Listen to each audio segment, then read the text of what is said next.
पुणी जननी जंत्रणा गाँ को एम्बुलेंस जापारानी चली चली मेडिकल गला बेले अधा बाटे शिशुकन्या को जन्म देले गर्भवती।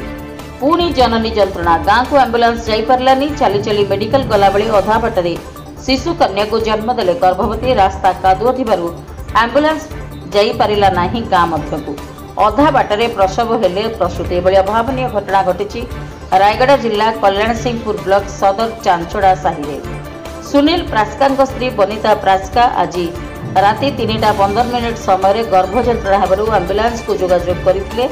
एम्बुलेंस पहुंची सुधा गाँ मध्य को रास्ता नथिबारु एम्बुलेंस जाई पारि नथिला। चली चली जिबा बेले बाटरे एक कन्या संतान को जन्म देइथिले बोली आशा दीदी नवीना दीप प्रकाश करिसेंती।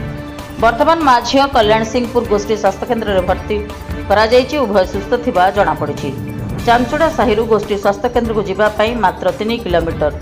गाँव रो मुख्य रास्ता को बाहर मात्र 1 किलोमीटर रास्ता, किंतु दुर्भाग्यर कथा रास्ता कादुओ पचपच कौन जानवाहन तो दूरर कथा चली चली जीवाकू भी संभव हेउनाई। फल लोके बिल हिड़ दे यातायात करुछंती।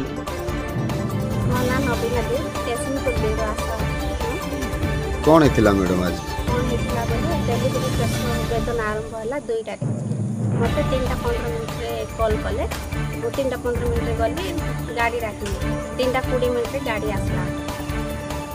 आसला जेहेतु से रास्ता कादुओ बड़ भासी जाऊँगी गाड़ी जाई पार रास्ता रे गाड़ी रहा मु गली से माँ पाख गली माँ को केमती आंटी बोल के से व्यवस्था कली घर खट ना कि पुरुष लोक जड़े किए ना घर घर बुली समस्त उठेला पर किए भी छुईवा नाराज मारा होम छुईबू ना कहले से माँ को हाथ धरिक आणुलु अधा बाटे से डेलीवरी होगा। डेलीवरी सीना है अधा बाटे माने घर ठार गोटे 300 मीटर दूर से डेलीवरी है।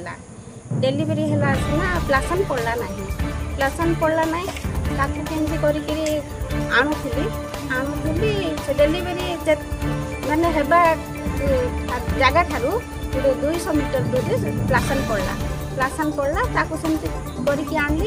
बहुत असुविधा माने से माँ आखि पता पूरा पड़ी जाऊला मुँह को लेके 3 पाद चलने बस पड़ता 5 पाद चलने बस पड़ता 2 पटा हाथ धरिक से छुआ को से प्लासन को जो काकुरी आनी भगवान को जना एमती आमर प्रॉपर सिंहपुर से चंचला साई हो सिंहपुर ठार 3 किलोमीटर दूर 3 किलोमीटर दूर थाई कर रास्ता हो पार रास्ता नहबा हेतु बहुत हैरान होर माँ मैंने भी बहुत हैरान होती गाड़ी जाऊना से मैंने एमती काकुटी डेलीवरी है हैरान हो सब आनी।